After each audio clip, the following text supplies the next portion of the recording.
ज्यांनी आपल्या आयुष्यामध्ये सगळ्यांना मदतच केली असे तुकोबा. अगं तेव्हा दुष्काळ पडलाय तेव्हा आता त्या इंद्रायणीमध्ये उडवून टाकली.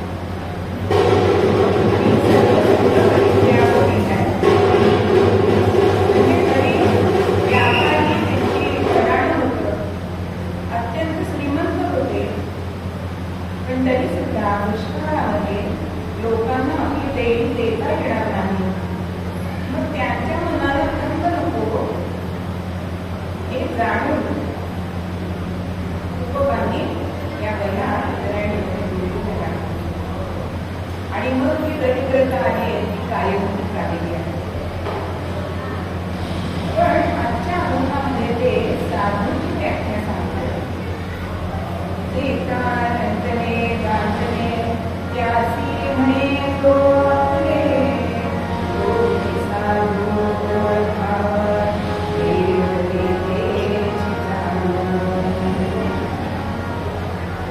तर रंजने काय आणि गांजने काय याचा अर्थ काय आहे?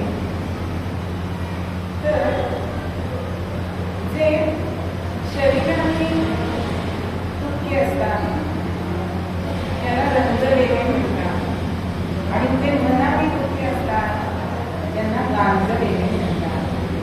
आज मनुष्य शरीरानेही रंजलेला आहे आणि मनानेही गांजलेला आहे. अहो कितीही पैसा असला तरी सुद्धा गादी असती, सगळं असतं, तरी झोप येणं हे महत्वाचं आहे ना. अहो डोळ्यात येऊन सुद्धा आणि झोप येत नाही.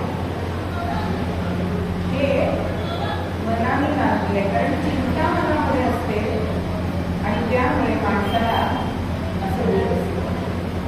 आज सगळ्यांकडे सुबत्ता दिसते आपल्याला, पण खायची आहे का मुलगा की मी आज 4 आंब्याचा रस नाही असं म्हणू शकतो का?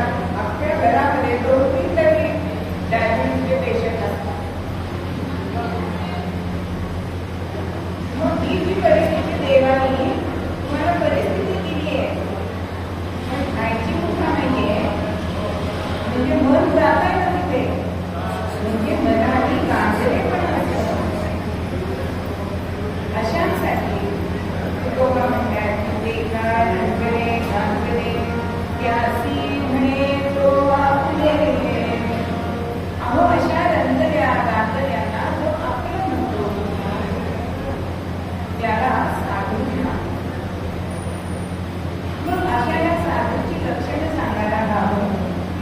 त्याच्यामध्ये तुमच्या सगळ्या चरणामध्ये तुकोबा त्यांचं एक लक्षण सांगा की मृदू सभाय नवनीत. नवनीत म्हणजे लोणी.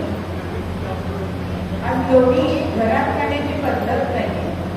अमूलचं बटर आलं की झालं. मंथन करून प्रविधी मंथन करून लोणी करणं आज घरात दिसत नाही. आता घरी ताकण्याच्या काय मिक्सिंग करतात, पण मंथून ते लोणी काढलं जातं की त्याच्यामध्ये ताकामध्ये सुद्धा त्याचा अंश राहतो आणि येणारं लोणी जे आहे ते कसं म्हणजे ते असतं ते अत्यंत मऊ असतं. पण हल्ली मऊ लोणी फ्रीजमध्ये ठेवलेला असल्यामुळे कडकच असतं. त्या लोण्याचा स्पर्श कुठूनही त्याला स्पर्श केला तर ते मऊच असतं. तसं या साधूंचं मन असतं, त्यांचं चित्त असतं, असं उदाहरण तुकोबा देतात. पण तरी सुद्धा एका सुभाषितामध्ये सांगितलेलं आहे की लोण्याला अग्नीजवळ नेलं तरच ते वितळतं. पण सज्जनांचं चित्त कसं असतं?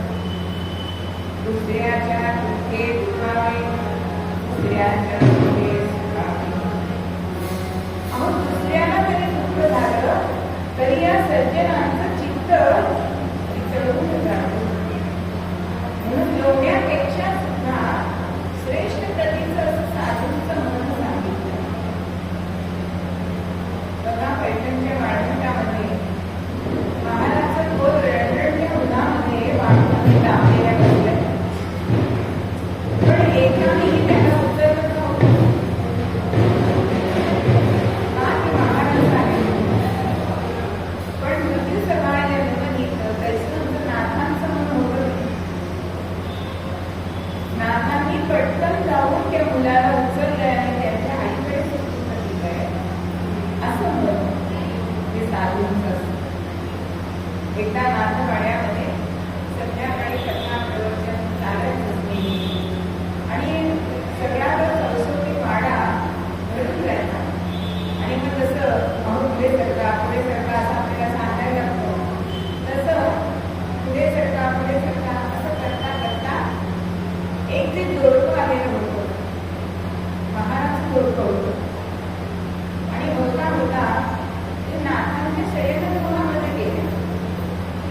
झोपते त्यांना, उठू नकोस. ते माझे विठ्ठल रखुमाई झोपले असं मला वाटतं. म्हणजे प्रत्येकामध्ये भगवंत बघणं ही दृष्टी होणं म्हणजे साधू होणं. अशा तऱ्हेने या संतांना प्रत्येक ठिकाणी भगवंत दिसतो. मग त्या जोडप्याला मात्र गाठवणं झालं की आपण नाथांच्या घरात जावं. पण नाथांनी मात्र त्यांचा सन्मानच केला. असं हे चित्त सज्जनांचं. त्याच्यामुळे ते सांगतायत त्यासी अपूर्णिता नाही, त्यासी घरी तो डोकली. आता आपण व्यवहारामध्ये आपण कोणाला म्हणतो, त्याला एखादा अवयव आहे त्याला आपण म्हणतो. खरं म्हणजे तो पंगू आहे, आपण उलट म्हणतो आपण. पण इथे बाबा त्यासी अपूर्णिता नाही म्हणजे दोन नकार देत आहे. दोन नकार म्हणजे एक होकार.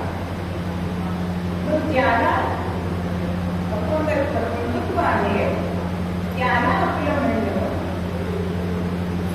हे महत्वाचं आहे. त्याला जो हृदय धरतो तो खरा सांगतो. मग अशांना आपण जवळ करतो का? एक मोठं घराणं होतं आणि त्याच्यामध्ये 4-5 भावंड होते. श्रीमंत असल्यामुळे त्या काळामध्ये वडिलांनी दिवाळी आली आणि 5-5 रुपये प्रत्येक मुलाला दिलेत आणि तुम्हाला हवे तेवढे फटाके घेऊन या असं सांगितलं. आता ही सगळी तिथे फटाके विकण्याची जागा होती तिथे गेली आणि फटाके घेतले. म्हणजे धाकटा होताना मुली त्याचं लक्ष एका वृद्धावर गेलं आणि तो हातामध्ये ते टीनचा डबा ठेवून बसलेला होता. भिकारी होता, अंध होता आणि त्या तिथे एवढ्या मोठ्या नव्हत्या, नाणी असायची. आता त्याच्याकडे बघून या मुलीला वाटलं की आपण फटाके घेतले त्याची 2 मिनिटं तर आत होऊन जाणार. मग आपण हे पैसे ह्या वृद्धाला दिले तर आणि ताबडतोब अंमलात आणल्या जातात. आणि ते 5 रुपयाची नाणी सगळीच्या सगळी त्याच्या डब्यात टाकली आणि खडखड नाण्यांचा आवाज झाला. आता तो आवाज ऐकून त्या वृद्धाच्या चेहऱ्यावर जरी अंध असता तरी चेहऱ्यावर आनंद दिसणारच ना, डोळ्यात दिसणार. आणि त्याचा तो आनंद बघून त्या मुलीला अत्यंत आनंद झाला. कोण होता हा मुली ज्यांनी मोठं कार्य केले? ते होते बाबा आमटे. त्यांचं नाव मुली अँकर.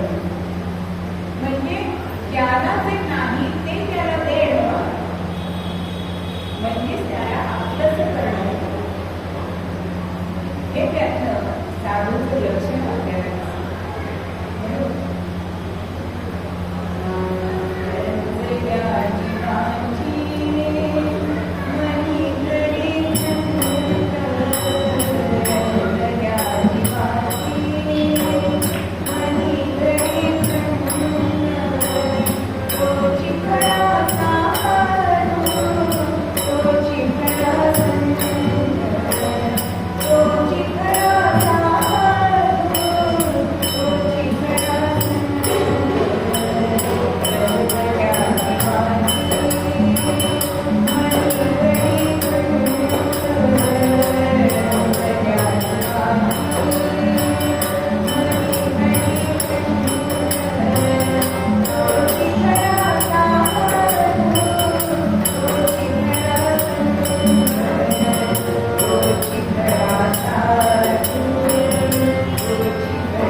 रक्तल्या जीवांची अणी धरी अहो त्यांना जवळ घेणं. आपल्याकडे सिंधुताई सपकाळ होऊन गेल्या. अत्यंत संकटात सगळं दिलं गेलंय. पण या वेळेला त्यांनी एक झाडाकडे बघितलंय आणि त्या झाडाची फांदी अगदी तुटाला आहे, पण तरी ती सावली धरतीये. हे दृश्य त्यांनी बघितलंय आणि मनामध्ये निश्चय केलाय की ज्यांना कोणी नाही ना त्यांना मी सांभाळेन. त्यांची मी आई होईल. इथे दुःख संत आणि वेदना चालू होतात तिथे माई थांबून जाते असं त्या निघून राहिले. आणि एक नव्हे दोन नव्हे अहो 1100 मुलांच्या आई झाल्या. सोपी गोष्ट नाहीये. आज आपल्या मुलाची आई आपल्याला होत नाहीये. एक मुलगा म्हणजे शाळेमध्ये असा विषय दिला की तुम्हाला कोण व्हावंसं वाटतं आणि सगळ्यांनी मला डॉक्टर व्हायचं वाटतं. काय बरं दिलं आणि ती शिक्षिका आपल्या घरामध्ये तपासत होती पेपर आणि एकदम डोकं धरून ते खाली ठेवले तर चक्रावून गेलं. नवऱ्या म्हणाला काय झालं? ती म्हणजे अहो मी मुलांना असा विषय दिला होता आणि या निबंधामध्ये त्या मुलाने काय लिहिलंय की मला मोबाईल हवासं वाटतंय. का? कारण घरी आल्यानंतर आई मोबाईलवर असते, वडील मोबाईलवर असतात. माझ्याशी वेळ द्यायला मला वेळ देते. मग मी जर मोबाईल झाले तर त्यानिमित्ताने तरी मला त्यांच्याशी बोलता येईल, त्यांच्या जवळ राहता येईल. ही आज परिस्थिती आहे. आणि तो नवरा म्हणतो त्याच्या पालकांना भेटलं पाहिजे होतं. ती म्हणते आपल्याच मुलाने दिलंय ते बघा. म्हणजे आपल्या मुलाची सुद्धा आई आपल्याला होणं हा दुरापास्त झालाय. करिअरच्या मागे आपण धावतोय, पैशाच्या मागे आपण धावतोय. पण सिंधुताईंनी 1100 मुलांचं मातृत्व पत्करलं. म्हणजेच त्यांचं चित्त नवनीताच्या पेक्षा जास्त मृदू होतं की नाही? रंजल्या रांजल्या म्हणजे स्टेशनवरती भटकणाऱ्या मुलांना त्यांनी आपलं दिलं. मग असे जे असतात त्यांच्या मनामध्ये माणुसकी असते. आज माणुसकी सुद्धा उरलेली नाही. एक दरिद्री ब्राह्मण दुपारच्या वेळेला प्रत्येक दुकानात जातोय. ते सधन आहे, हलवाईचं दुकान आहे, व्यापाराचं दुकान आहे, असं करतोय. पण कोणी त्याला काहीही देत नाही, याचना करतोय. काय करावं? शुभेनी आणि तुषेनी अत्यंत निकट झालाय. आता अंगामध्ये प्राण नाही उरले. आता एका झाडाखाली बसलाय आणि तेवढ्यामध्ये एक साधू येतोय. तो म्हणतोय अरे तू कोणाकडे मागतोय? माणसांकडे मागणं म्हणजे ते देखील. आता या ब्राह्मणाला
गेला आणि त्या ब्राह्मणाचा चष्मा घालून त्याच्याकडे बघायला एकच वेळ आली आणि चक्क त्या चांभाराचं मुख त्याला माणसाचं दिसतंय.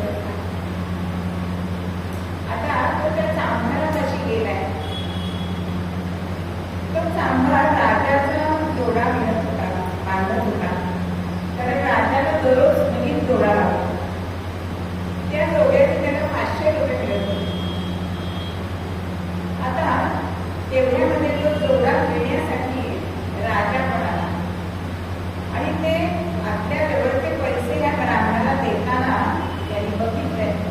तेव्हा ब्राह्मणाला राजा विचारतोय की तुम्ही या शहरातल्या श्रीमंतांकडे का नाही गेला? मी होतो, प्रधान होते आणि तुमचे सरदार आहे, तुम्ही या चांभाराकडनं कसं काय केलं? तेव्हा सगळ्या त्या चष्म्याचा वृत्तांत त्या ब्राह्मणाने राजाला सांगितलं. आता कुतूहल निर्माण झालंय सगळ्यांना. तो चष्मा प्रत्येक मी घालू शकतो, मी घालू शकतो, पण आम्ही सरदारांनी घातलाय. दुसऱ्यांची तोंड प्राण्यांची दिसत आहेत. म्हणजे काय? प्राणी पशु, मनुष्य देवी पण पशुवृत्ती असणारे असली लोक आहेत, म्हणजे माणूस नाही. आता राजाला पण असं वाटलं की आपण कसं दिसतो, पण राजाला पण सांगणार तुम्ही कोणत्या चेहऱ्यात दिसताय. म्हणून राजाने चष्मा घातलाय आणि स्वतः आरशामध्ये प्रतिबिंब बघितलंय, पण मनुष्याचं तोंड दिसलं नाही. आणि तेव्हा त्याला त्या चांभाराचं कौतुक वाटलंय की हीन जातीमध्ये सुद्धा तू आलाय, तुझी तू माणूस सवयी नाही. अजून त्याला 500 रुपये बक्षीस दिलंय. तेव्हा तो चांभार ते सुद्धा त्या ब्राह्मणाला देतो आणि भगवंताशी प्रार्थना करतोय की माझी ही वृत्ती माझ्याजवळ अशीच राहू दे. म्हणजे मी एक सत्कर्म केलं तर मला एवढा मान सन्मान मिळतोय. मग जे तुझी कायावाच्यामध्ये भक्ती करतात, सत्कर्म करतात, ते किती श्रेष्ठ असतील. अशी माणुसकी आज हलवत चाललेली आहे. बघा, शाळेतल्या अनुभव सांगते, मी शिक्षिका होते म्हणून सांगतो. एखादा मुलगा जर डबा विसरला कधीतरी होऊ शकतो, पण एखादा मुलगा त्याला आपल्यातलं देतो का? इतर जण देत नाही, कारण घरात तसे संस्कार नाही. आपण प्राण्यांना सुद्धा जीव लावतो ना, पण ते सुद्धा हल्ली आपण दिसत नाही. अहो, जाता जाता मुलांची वृत्ती काय आहे? कुठलं चाललंय लाभदान त्याच्यामध्ये नाव असतं.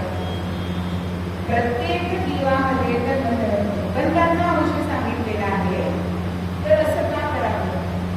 पण ही वृत्ती, ती माणुसकी आहे, ती निघून जाते आहे. माणूस माणसाशी माणसासारखं वागतच नाहीये. आणि म्हणूनच विस्तृत लक्षण तुकोबा आपल्याला सांगतायत की दया करणे ते पुत्रासी, तेची दासा आणि दासी. जसं आपण आपल्या मुलावर प्रेम करतो, तसं आपण कामवालीच्या मुलावर करतो का? हा विचार आपण करत नाही. पण संत मात्र असं करत असतात. ज्यावेळी नाथांकडे पुरणपोळी दररोज असते, म्हणून हे काही त्या आपल्या मुलाला घेऊन आले आणि नाथांकडे तिने गेले. पण नाथ नाही म्हणाले नाही की जसा माझा हरी तसा हा मुलगा. आणि दररोज पुरणपोळीचं जेवण हा मुलगा आनंदाने देतो. दया करण्याचे पुत्रासी, तेची दास आणि दासी. नाथांनी अशी अकळ विकळ गडबड केली नाही की हरीबरोबर त्याला सुद्धा नाथ बसतो. पण आज आपल्याकडे जरी कोणी आलं, आपण नाश्ता करत असतो, तर ते आपण स्वयंपाकाला ताट घेऊन येतो, त्याला नाही आपण थोडीशी आणतो. ही वृत्ती आज झाली. म्हणजे मनुष्य आत्मकेंद्रित होत चाललाय आणि हेच चुकीचं आहे. ही साधूंची लक्षणच नाही. अहो, जो सगळ्यामध्ये भगवंत बघतो त्यालाच वैष्णव म्हटलं जातं, त्यालाच साधू म्हटलं जातं. मग असा एक मनुष्य त्याच्या जवळ भरपूर पैसा होता आणि त्याला असं वाटलं की आपण कीर्ती विकतच राहील. आता बाजारात गेलाय कीर्ती काय विकत आणि कुठेच त्याला बाजारात कीर्ती मिळाली नाहीये.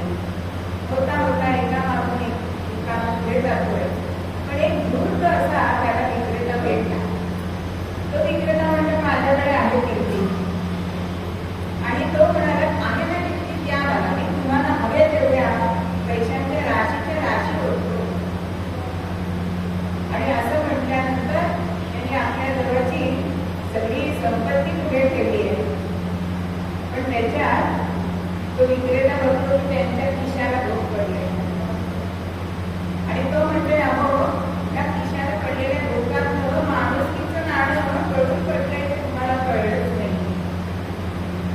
आता पुढच्या वेळी तुम्ही याल ना तेव्हा ते नाणं माणुसकीचं नाणं खिशात ठेवू नका, ते हृदयात ठेवा, म्हणजे ते पडणार नाही. अहो कीर्तीसाठी माणुसकीचं परमिट लागतं, ते पैसा काहीही करू शकत नाही. अशी ही संतांची वृत्ती असते. म्हणून त्याकडे प्रार्थना आहे, हीच आमची प्रार्थना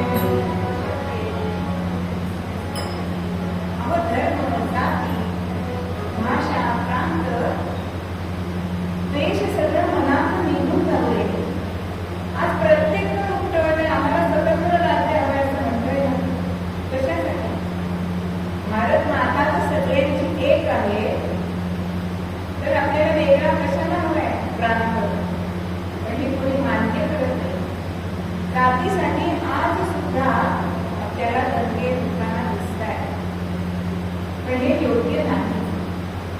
म्हणजे अशी गोष्ट सांगितली जाते की ज्या वेळेला दुर्योधनावरती संकट आलंय, युद्धामध्ये मरायला लागलाय, आणि त्या वेळेला वनवासामध्ये असलेल्या पांडवांकडे मदतीचा हात मागितला. पण भीम म्हणतोय, अर्जुन म्हणतोय, कशाला त्याला मदत करायची, त्याच्यामुळे आपण वनवासामध्ये आलो. पण तो धर्मराज उत्तर देत आहे की आपण जेव्हा असू तेव्हा ते 100 गौरवाने आपण 5 पण परक्याबरोबर आपण 105 आहोत. मग ह्या कथा आपण काय ऐकायच्या? परकीयांची गाताना आपण भारतीय आहोत ही वृत्ती का आपली अजून होत नाही? मग ही वृत्ती राहायला पाहिजे. म्हणजेच माणुसकी मनामध्ये असली तर साधूची लक्षणं आपल्या मनामध्ये असतात. मग दया करणे ते पुत्रासी ते दासा आणि साने मुलींच्या जीवनातला प्रसंग की त्यांच्याकडे एक मुलगा 12वर गेलो. मुली 12वर गेलं शिक्षण मिळण्यासाठी मुलं 12वर गेलं आपलं शिक्षण पुरं करत. किंवा अशी अनेक कुटुंब सुद्धा होती की एखादा विद्यार्थी आपल्यामध्ये जेवतोय तर ते त्यांना सत्कर्म होतो. आणि असा हा एक विद्यार्थी श्यामच्या बरोबर देवाला बसतो. पण यशोदाबाई त्या मुलाला भाजी पोळी वाढत असतो आणि श्यामला शिळी पोळी वाढत असतो. असं बरेच दिवस झाल्यानंतर श्यामने विचारलं, आता आई मी तुझा मुलगा आहे ना, मग तू मला का शिळी वाढतेस आणि त्याला का काठी वाढतेस? या वेळेला यशोदाबाईंनी जे उत्तर दिलं आहे ते महत्वाचं आहे की जोपर्यंत तो 12वर देवाला येणारा मुलगा आहे माझ्या मनात जात नाही ना, तोपर्यंत मला असंच करायला पाहिजे.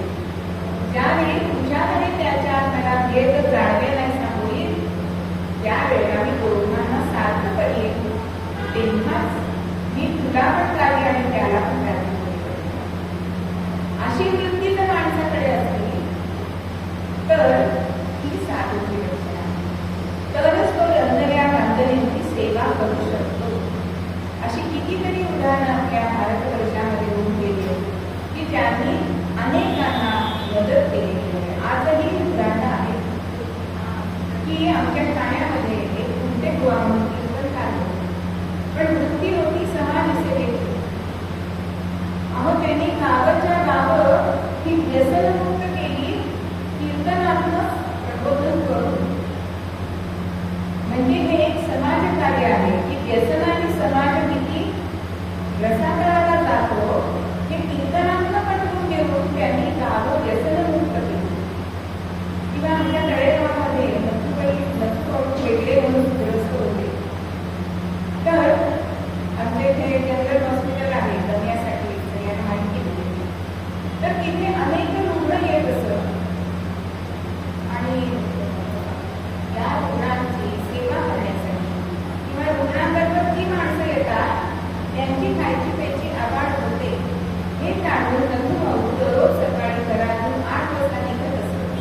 ते 1 वाजेपर्यंत कोणाला औषधं आणून दे, कोणाचा डबा दे, कोणाची शुश्रूषा करत. आणि एक कथा सांगते आणि मी ह्या कथेवर येते की एकदा गावातून प्रेत यात्रा चाललेली असते आणि साधू एक बघत असतो आणि काहीतरी खरेदी करायला आलेली पण वेश्या व्यवसाय करणारी स्त्री ती खरेदी करत असते आणि प्रेत यात्रा जाते आणि ती आपल्या सतीला सांगते जा बरं बघी हा वैकुंठात गेलाय का नरकात गेलाय.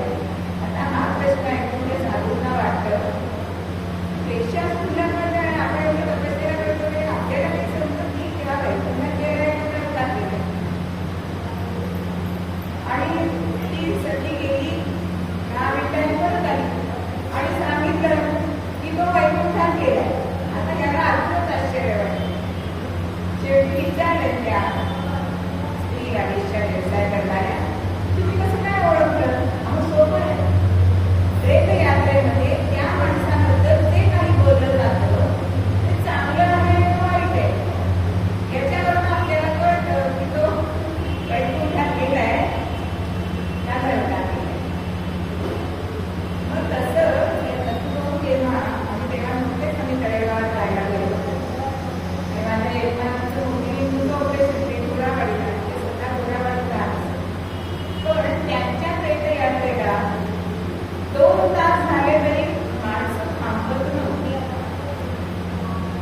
हे साधूचं लक्षण की दुसऱ्यांसाठी आपण काहीतरी करणं, आपण त्यांना आपलं मानणं, त्यांचं दुःख हलकं करणं हे रंजल्या जीवांची सेवा करण्यासाठी. ही सेवा गरीब आणि जगामध्ये आपण समर्थ म्हणतात त्याप्रमाणे कीर्ती रूपे राहावे हीच कीर्ती मागे राहते. तुम्ही जे वागल्यात ना जीवनामध्ये ते जर तुमचं मागे लक्षात राहतं आणि तेच लोक तुमच्याबद्दल बोलतात. मग आपण सत्कर्म करायचे का कुकर्म करायचे हे याचं त्याने ठरवायचं. म्हणजे त्या वेळेच्या प्रमाणे वैकुंठात आपण जाणार आहोत का नरकात जाणार आहोत हे आपल्या वागण्यावरती आहे.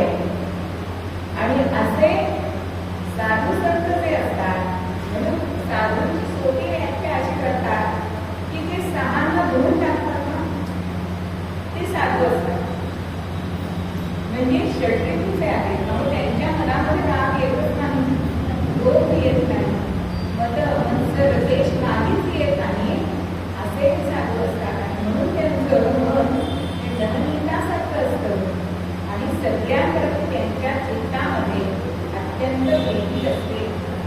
आणि ही प्रीती त्यांना सगळ्यांना ते आपलंच करू शकतात. आणि म्हणून तुकोबा शेवटच्या चरणामध्ये सांगतात की तुका म्हणे सांगू किती तोची भगवंताची मूर्ती. ह्या साधूंचं वर्णन करता येत नाही इतके गुण त्यांच्यामध्ये सांगितलेले आहेत. म्हणजे साधू श्रेष्ठ आहे भगवंतापेक्षा बघितलं. पण एका वेळेला आपण कोण मदतीला आलं की आपण म्हणतो भगवंतासारखा आला किंवा देवासारखा आला. पण साधूसारखा आला तर आपण म्हणत नाही. कारण साधूला बोलवावंच लागत नाही. देवाला तरी बोलवावं लागतं पण साधूंना बोलवावं लागत नाही, ते आपणच येत असतात. आणि म्हणून तुका म्हणे साधू की तोची भगवंताची. मग अशी ही सगळी लक्षणं आहेत, ती लक्षणे त्याच्यामध्ये दिसतात, त्यांना साधू म्हणायचे. बरोबरच्या ज्या उपाधी आहेत, गळ्यात माळा घालते, बसण्या घालते, मोठे मोठे दागिने, आता कितीतरी सोन्याची गल्लीच्या गल्ली घालताना आपण बघितलं त्या कुंभमेळ्याच्या वेळी. पण हे खरे साधू म्हणजे मनाने साधू असायला पाहिजे. आणि त्या साधूंचे लक्षण या ग्रंथामध्ये तुकोबा सांगतात. म्हणून मूळ प्रत्यामध्ये आपल्याला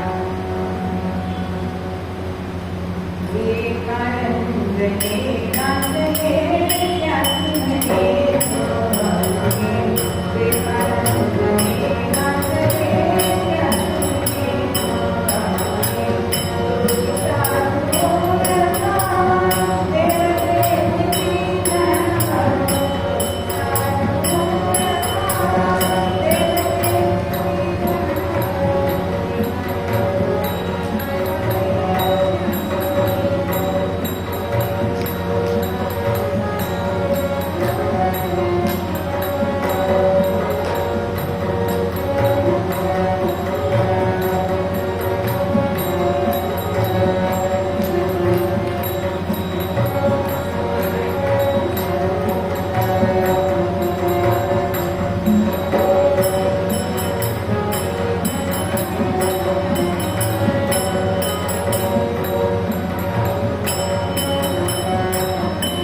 Thank you.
अशा ह्या अहिल्याबाई होळकर यांचं आपल्याला चरित्र बघायचं की ज्यांनी रंजल्या गांधल्यांना सतत आपलं म्हणते अशा ह्या कुठे जन्मले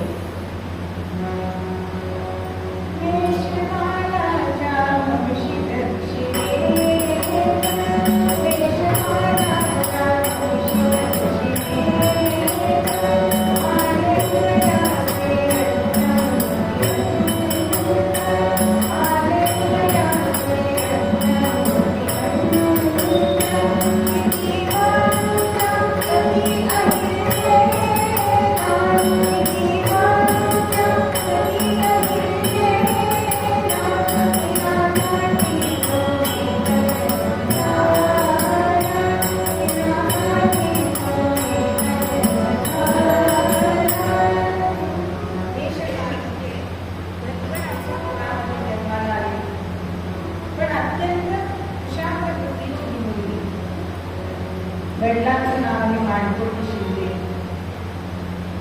आणि लहान वयामध्येच त्या चौंडी गाव म्हणून आहे नगर जिल्ह्यात, आता त्याचं नाव अहिल्यानगरच झालेलं आहे. आणि आत्ता आम्हाला त्या चौंडी गावामध्ये जायचा योग आला. मागच्याच वर्षी 25 साली यांची त्रिशताब्दी वर्ष हे साजरं केलं गेलं आणि आम्ही सगळ्या कीर्तनकारांनी त्यांच्यावरती 300 कीर्तन करायची हा संकल्प सोडला होता. आणि त्यांच्या गावी भारत सरकारतर्फे देशोदेशातल्या जवळजवळ 400 ते 500 स्त्रिया वेगवेगळ्या क्षेत्रातल्या तिथे आमंत्रित केल्या गेल्या होत्या 9 फेब्रुवारीला. आणि त्या कीर्तनकार म्हणून आम्हाला जायची संधी मिळाली म्हणून माझ्यासाठी पाठवणी समजते की त्यांच्या गावाला जाऊन जन्मस्थानी जाऊन आज त्यांच्या तिथे त्यांचा वाडा वगैरे सगळं ही डागडुजी वगैरे केलेली आहे.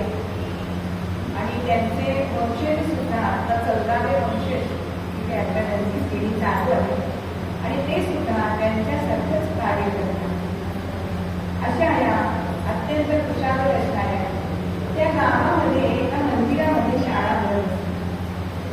तर इतर समाजाला शिक्षण घेणे त्यावेळी एवढी बंदी होती, सगळ्यांना शिक्षण पुरत होतं. पण ही अहल्या बाहेर बसली.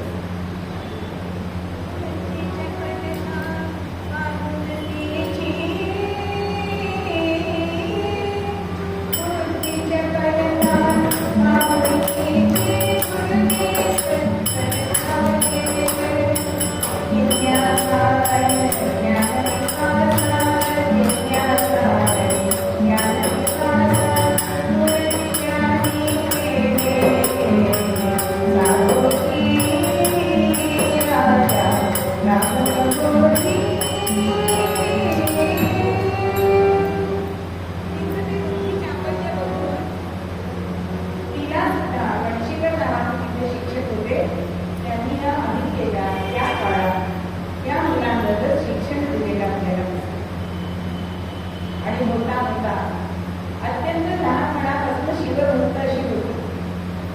आपल्या मैत्रिणींबरोबर नदीकाठी जातो त्या माळूमध्ये वेळावर कोणी किल्ले करायचे, कोणी अजून काही करतो. ही मात्र नेहमी शिवकिल्ली करत.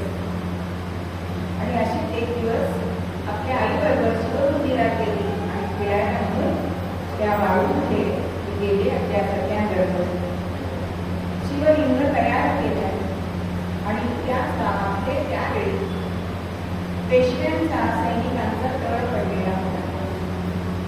आता 2 घोडेस्वार अत्यंत वेगाने घोडदौड करत येऊन चालले होते आणि त्या घोड्यांच्या टापांचा आवाज ऐकून सगळ्या मुली थांबले. अहिल्ये पळ, अहिल्ये पळ असं म्हणताय. पण मी काय केलं हो,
त्याचा जो अत्यंत देखणा पराक्रमी असा सरदार तो विचारताय की पाठ या भीतीने वाटली की आपल्या मनावर घोडे येतील. ती म्हणली नाही, मला माझ्या आईने असं शिकवलंय की आपण ती वस्तू निर्माण करतो तिचं रक्षण करणं आपलं काम. तर शिवलिंग मी जर आता घडवलंय तर त्याचं रक्षण करणं हे माझं काम आहे. म्हणून मी त्या शिवलिंगावरती अवधी झाली. आता तिच्या नजरेतील चमक, तिच्या बुद्धीचं कौशल्य, बोलण्याचा तडफदारपणा या सरदाराच्या मनामध्ये लक्षात राहण्यासारखा होता. आता हा सरकार साधा सुद्धा नव्हता. ते श्रीमंत बाजीराव पेशवे आणि त्यांच्याबरोबरचा दुसरा सरकार म्हणजे दादाराव होळकर. आता बाजीराव यांना म्हणताय की ही सूट करून घ्या. खंडेरावासाठी मी या बायको म्हणजे तुमची सूट करून घ्या. पण आता गरिबी असणारी आणि त्यांच्याकडे अख्खा माळवा काम करत होता. तर गरिबाची सोय कशी करायची असा चेहऱ्यावरती भाव बाजीरावांना दिसलाय. आणि बाजीरावांनी त्या क्षणी सांगितले की आमची मुलगी म्हणून आम्ही तिचा विवाह करून घेऊ, पण तिला तुम्ही सूट करून घ्या. आणि मल्हारराव तयार झाले. बाजीरावांनी नुसतं बोललं नाही केलं. 100 वयाच्या मागे त्या काळामध्ये या दोघांचं लग्न लावून दिलेलं आहे. म्हणजे होळकर, शिंदे आणि ब्राह्मणाने लग्न म्हणजे सामाजिक समरसता आहे. मग ही समरसता आज आपल्याला दिसत नाहीये ना. आणि नुसतं लग्न नाही करून दिलंय, 200 तोळे सोनं सुद्धा तिला दिलंय. जसं आपण आपल्या मुलीला देतो, दया करण्याचे पुत्राशी तेची दासा आणि दासी. आज माझी मुलगी म्हणून मी तिला विवाह करतोय. तर पेशव्यांनी तिच्या अंगावर 200 तोळे सोनं घातलं. आणि नंतर हे सगळं वऱ्हाड ते इंदूरमध्ये आलं आणि गृहप्रवेश झालाय. गृहप्रवेश करताना हा ओलांडून आत येते आणि सासू गौतमीबाई की तिला 4 उपदेशाचे शब्द सांगते की बाळ अहिल्या, जो तुझ्या डोक्यावरती पदर आणला तो कधी जळू देऊ नको. आपली ही रयत आपली पुत्रवत आहे, तिला आपल्या पदराचा आसरा आहे. पदरावरूनच 4 गोष्टी सांगितले. कोणापुढे पदर करू नकोस आणि जर कधी लढायची वेळ आली तर पदर पोचून सिद्ध राहा. असा सासूपणा टाकून जाणं म्हणजे करावे नित्य मार्गदर्शन आपण बघितलंय स्त्री धर्मामध्ये. असं गौतमीबाईंनी उपदेश केलाय. आणि मल्हाररावांनी सुद्धा तिच्यासाठी शिक्षक नेमले तर की हिची बुद्धिमत्ता अत्यंत कुशाग्र आहे. आणि खरोखरच एकीकडे शास्त्र शिकले, शस्त्र शिकले, शास्त्र शिकुनी शस्त्र जाणली, शास्त्र शिकुनी शस्त्र जाणली, राज्य करती झाली हो, राज्य करती झाली.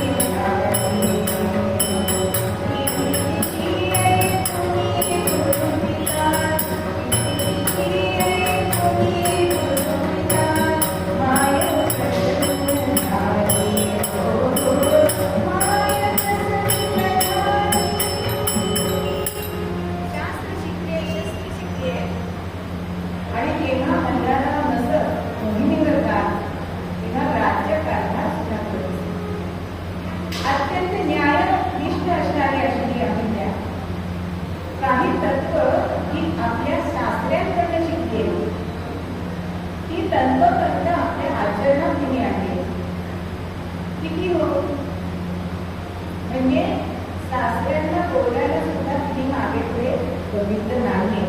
पण कसं बोलावं, सुनेच्या आज्ञेने बोलावं.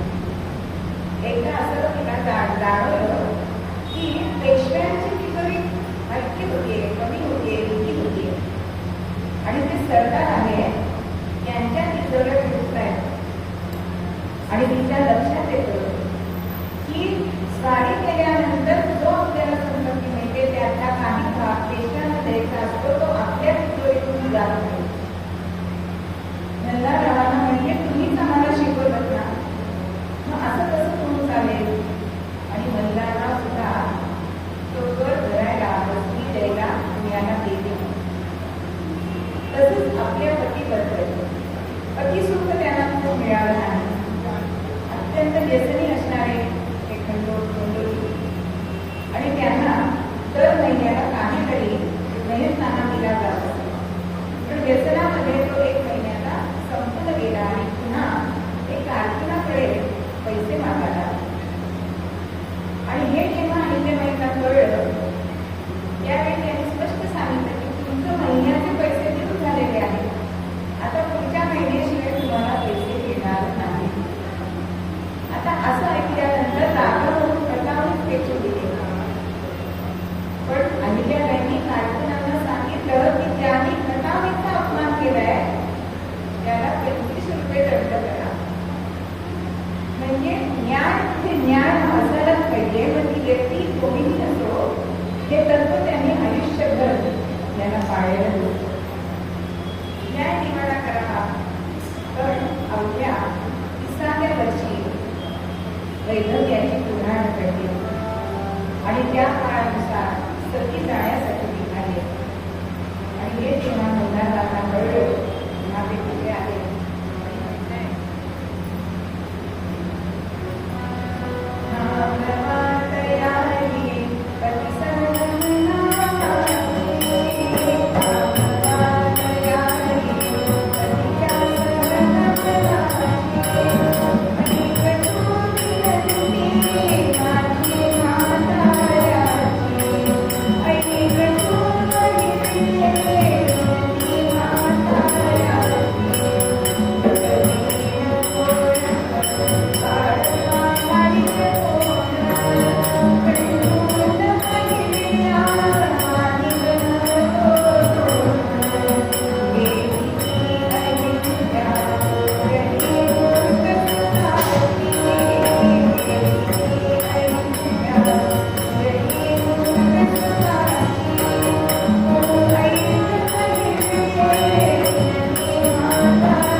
पतीबरोबर जाता आलं नाही, परंतु त्यानंतर शुद्ध वस्त्र परिधान केल्याशिवाय त्या राहिल्या नाही. एखाद्या योगिनीसारख्या पायात कायम खडा असायचा. एकही सोन्याचा फुटका मणी सुद्धा त्यांनी कधी अंगावर घातला नाही. त्याशिवाय शिवपिंडीची पूजा केल्याशिवाय त्या राहिल्या नाही. म्हणून असं म्हटलं जातं की सती न केलेल्या अशा या महासती होत्या. अत्यंत व्यवहार चोख होता. अगो आज सुद्धा आपण बघतो की अहिल्यादेवींनी काय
म्हणजे त्या पराजयाच्या खुणामुळे आणि त्या पराजयाच्या खुणा काढून टाकण्यासाठी म्हणून त्यांनी सगळ्या देवांचे जीर्णोद्धार जीर्णोद्धार करून थांबल्या नाहीये. अहो, तेव्हा रामेश्वराचा जीर्णोद्धार त्यांनी केला तेव्हा एका विशिष्ट दिवशी आज सुद्धा काशीची गंगा रामेश्वराला येते. म्हणजे इतकं पुढचं नियोजन यांनी केलं. समाजात म्हणून किती वृत्ती असावी, तर समाजामध्ये जे भिल्ल होते ते यात्रेकरूंना प्रवास बांधत असताना त्रास देऊन त्यांना लुबाडत होते. म्हणून त्यांच्यावरतीच त्यांच्या संरक्षणाचं काम दिलंय. विधकरी कर ठेवलाय आणि त्या करातून तुम्ही तुमचा चरितार्थ चालवा. अनेकांना व्यवसाय दिलाय, हातमाग म्हणू नका, मूर्तिकार म्हणू नका. आजही माहेश्वरी साड्या हौसेनी बायका नेसतात. किती वर्ष झाली, 300 वर्ष झाली, तरी सुद्धा हे व्यवसाय अजूनही बंद पडलेले नाही. आपण आज गोष्टामध्ये जाऊन सहज काहीतरी कोणाला पाठवत असतो, पण पहिली टपाल सेवा अहिल्याबाईंनी चालू केली. म्हणजे दररोजचा अहवाल पेशंटना कळला पाहिजे म्हणून 12 टप्प्यांवरती शिपाई ठेवून दररोजचं टपाल पेशंटकडे जातो. अशा या समाजासाठी समाजाचा विकास व्हावा म्हणून त्यांनी 9/11 अशी एक योजना केली. म्हणजे काय, तर 11 आणि 9 20 झाडं प्रत्येकाने लावायची. त्यातलं 11चं उत्पन्न स्वतः द्या आणि 9चं उत्पन्न सरकार जमा करा. अशा अनेक योजना त्यांनी केलेल्या आपल्याला दिसतात. जसं झाशीच्या राणींनी स्त्री सैन्य केलं होतं, तसं अहिल्याबाईंनी सुद्धा स्त्रियांची पलटण उभी केली. सवालाला ताबडतोब जबाबाला सवाल द्यायचा आहे हे त्यांनी आपल्या आयुष्यामध्ये दिसले. ज्या वेळेला त्यांचा पुत्रही गेला, बाकीवर कोणी नाही असं तेव्हा झालं. तेव्हा राघव दादा ते बाळा प्रांत घ्यायला आले होते. पण काय पाठवलंय, समज सुचतेनी बांगड्या पाठवले आणि आमच्याबरोबर युद्ध करून तुम्ही जिंकणार आणि बायकांबरोबर जिंकणार. पण आम्ही जिंकलो तर तुमच्या अटके पार जे तुम्ही भेटला केलाय त्याला काळी मारावी.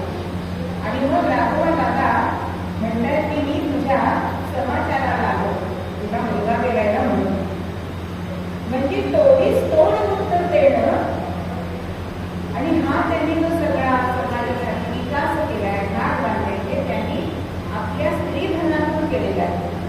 त्याच्यासाठी राज्याचा पैसा वापरला नाही. त्या काळात त्यांचं स्त्री धन 16 कोटींचं होतं आणि त्यातून त्यांनी तो सगळा खर्च केला. रयतेसाठी कसं केलं की एक बाई होती अत्यंत श्रीमंत आणि वारस नाही, नातेवाईक ठरत होते आणि म्हणून ती अहिल्याबाईंकडे आली आणि म्हणते की माझी संपत्ती मला तुम्हाला देते. पण देत नाही, तुम्हीच त्याचा विनियोग उत्तम करा आणि सोमनाथाचं मंदिरचा जीर्णोद्धार त्या बाईच्या पैशातून तिच्याकडून करून घेतले. त्यांच्यावरती एक मोठा ग्रंथ लिहिलेला असा एक कवी तिथे आला, तर त्यांनी तो न वाचता मनमध्ये सोडून दिलाय. का, राजकारण्यांची राजकारणी तुम्ही स्तुती कधीही करू नका. तुम्हाला जी काव्यशक्ती दिली आहे, काव्य सामर्थ्य दिलंय, हे तुम्ही ईश्वर चिंतनासाठी, त्याचं स्तवन करण्यासाठी वापरा. अनंत भांजींसारखा शाहीर पण त्याला भक्ती मार्गाला वळवलंय ते अहिल्यादेवी.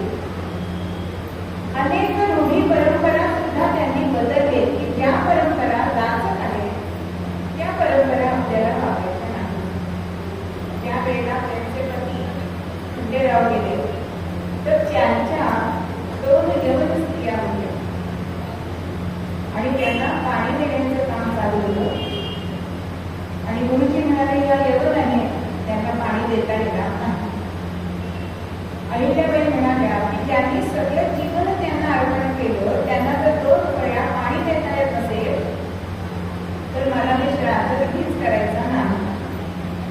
धर्मातल्या मानते पण मी धर्मांध नाही. आपल्या मुलीचं म्हणजे मुक्ताचं लग्न सुद्धा त्या काळात 8व्या वर्षी लग्न होत होते. तिचं लग्न त्यांनी सगळं शिक्षण पूर्ण झाल्यानंतर 17 ते 18 वर्षाच्या वेळ केल्या. बरं, मुलगा सुद्धा यशवंत खडसे म्हणून त्याची कर्तृत्व बघून पराक्रम बघून पुत्रशील बघितलं नाही. आपण स्वतः विधवा असून सुद्धा कन्यांना स्वतः केल्या. अशा अनेक प्रकारचे त्यांनी रूढी परंपरा आज आपण म्हणतो की आम्ही एक विवाहच नाही, पण त्याच्यामागे त्यांचा हेतू हा आहे. त्यानंतर पर्यावरणासाठी सुद्धा त्यांनी म्हणजे पशुपक्ष्यांसाठी शेतातला काही भाग म्हणजे द्राक्षाचे मळे असतील तर ते पक्ष्यांसाठी ठेवत असत. सगळ्या शेतकऱ्यांना त्यांनी सांगितलेलं होतं. अशा अनेक गोष्टी आपल्या राज्यामध्ये त्यांनी केल्या आणि असं त्यांचं वागणं म्हणूनच प्रत्यक्ष पेशवे त्यांना गंगाधर निर्मळ असं म्हणत. आणि ज्या वेळेला काही जणांनी अशी तक्रार केली की राज्याच्या यातून पैसा घेऊन हे सगळी सुधारणा करतायत, तेव्हा त्यांनी सांगितलं की हिशोबाच्या वह्या पेशव्यांपुढे टाकली आणि ह्याच्यात एक पैची जरी चूक निघाली तरी एका पैलाने 10 पै देईल असं सांगितलंय बाणेदारपणे. म्हणजे व्यवहार कसा चूक असावा हे आपल्याला त्यांच्या चरित्रात दिसते. म्हणजे समाजातल्या तळागाळातल्या सगळ्या लोकांसाठी त्यांनी कार्य केलं. आजही ते कार्य त्यांचं आज झाड चांगलेच नाही अजून.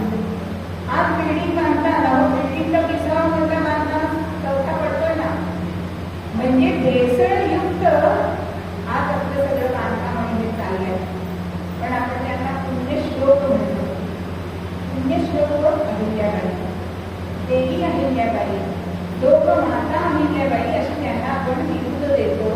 पण ती का देतो? लोक माता नद्यांना म्हणतात. नदी जशी सगळ्यांना बरोबर घेऊन जाते तशा अहिल्याबाई सगळ्यांना बरोबर घेऊन गेलेल्या. आणि त्यांची सही सुद्धा कशी असायची? श्री शंकर म्हणून त्या सही करायच्या. स्वतःचं नाव त्यांनी कुठेही लावलं नाही. अशा ह्या लोकमाता म्हणून त्यांना म्हटलं जातं. देवी अहिल्या, अहो देवी देव देतो तसं सगळ्यांना आपलं दिलं. म्हणजे त्यांचा श्लोक आहे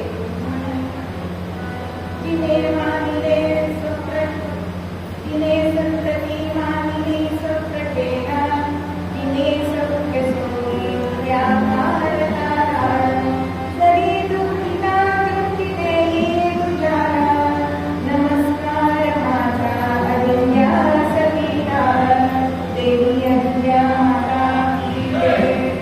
किती दुःखी होते हो. 31 जणांची मरण बघितली आपल्या आयुष्यामध्ये.